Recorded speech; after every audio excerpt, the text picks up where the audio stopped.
Nawr te, wi ddim yn arbenigwr. Wyt ti yn y ceffylau trwm, ond mae rhaid gweud, wy'n dwlu gweld yr adran hyn, a siwt bleser gweld ar ôl blwyddyn diwetha, pan oedd y Sioe fel yn canolbwyntiau ar y ceffylau'r Shire, wrth gwrs, i fwynhau y dosbarth nesaf tu flaen i ni.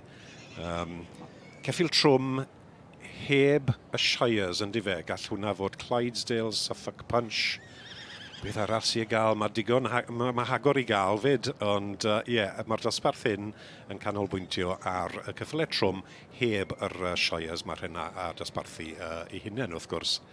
Ac i ni'n ymuno gyda dosbarth sydd ar gael i caseg neu adfarch unrhyw oedran o dan y beirniad. Wy'n siŵr ta. Beirniad yw Jane Milkin, wrth gwrs mae Jane Milkin, wy'n nabod yr enw na, o brydfa Loxley, yr Shires.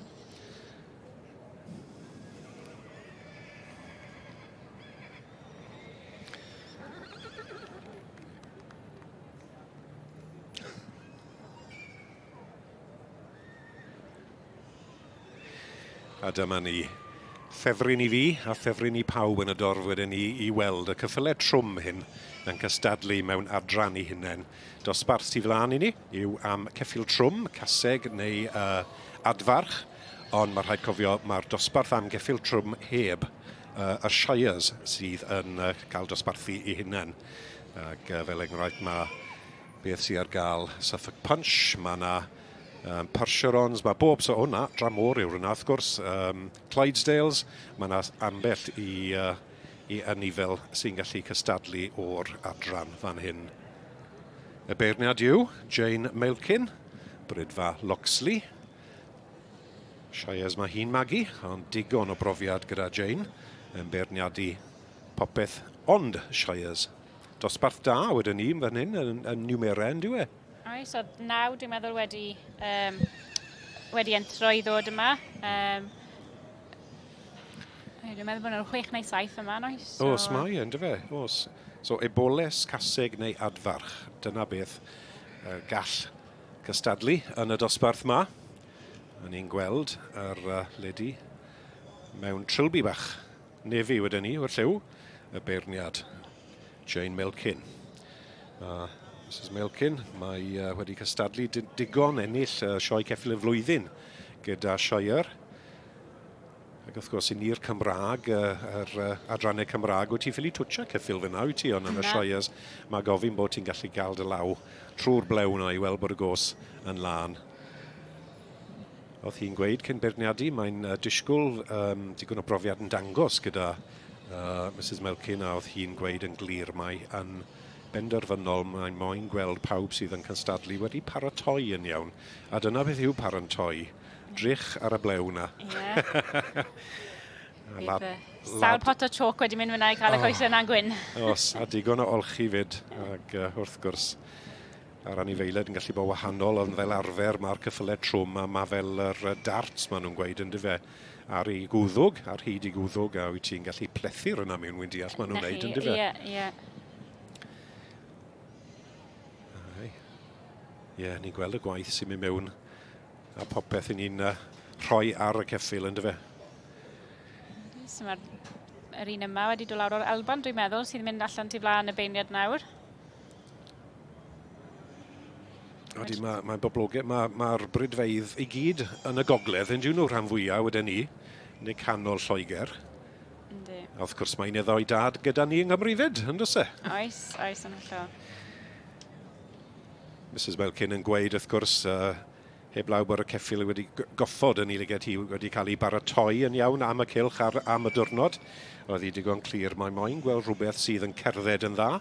Dyna'r cam fwyaf mae'r anifeiliaid hyn wedi cael ei greu am, yn dyfe, i dynnu cerbyd neu trafeilu trwy'r tir, trwy'r dydd. So mae'r rhain yn anifeiliaid cryf iawn. Rhaid cofio, wrth gwrs, fe fi oedd amser, dim ond y ceffylau hyn oedd ar gael, oedd dim cerbyd, dim car, dim byd.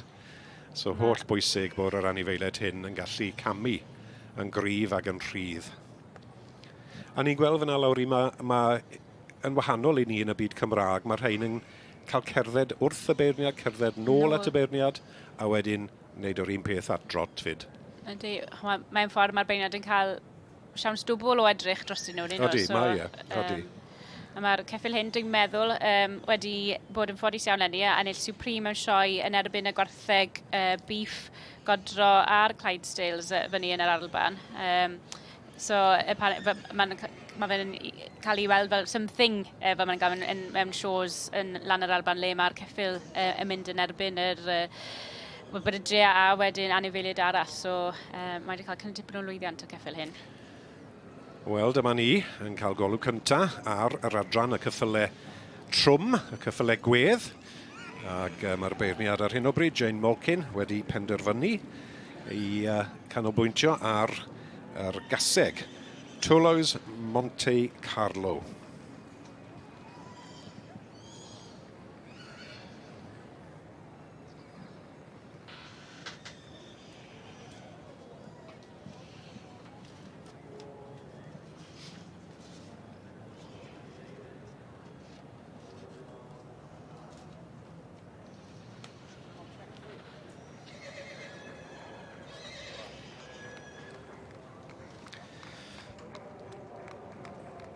Felly mae gyda ni ganlyniad yn dosbarth 1-4 yn yr adran yr rhanfryd Cymreig who've got a result in class 114 of the court filio gelding 2 or 3-year-old and not to exceed 148 centimetres. In first place we have 1323, A&A Calvert, Basford, Starlight. In second place 1325, Matthew and Adrian, Everett and Chapman, Salter, Celtic Isle. In third place, 1321, Mark Buckley with Mark Hosey, the Maestro.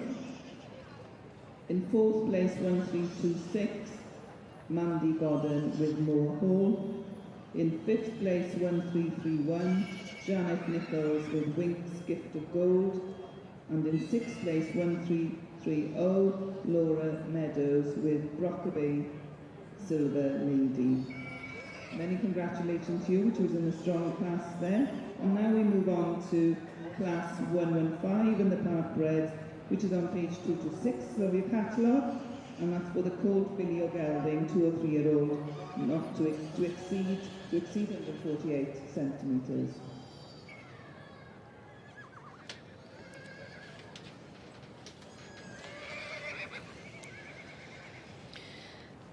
Bellach bob dydd Iau, mae yna edrych mlaen mawr at groesawu y ceffylau trwm mewn i'r prif gylch. Mae yna rhywbeth am y creaduriaid gosgeiddig yma wastad yn pleisio'r ligad. Mae Rob Jones yn gwmni fi a Heledd Cynwal sydd gyda chi yn edrych ar.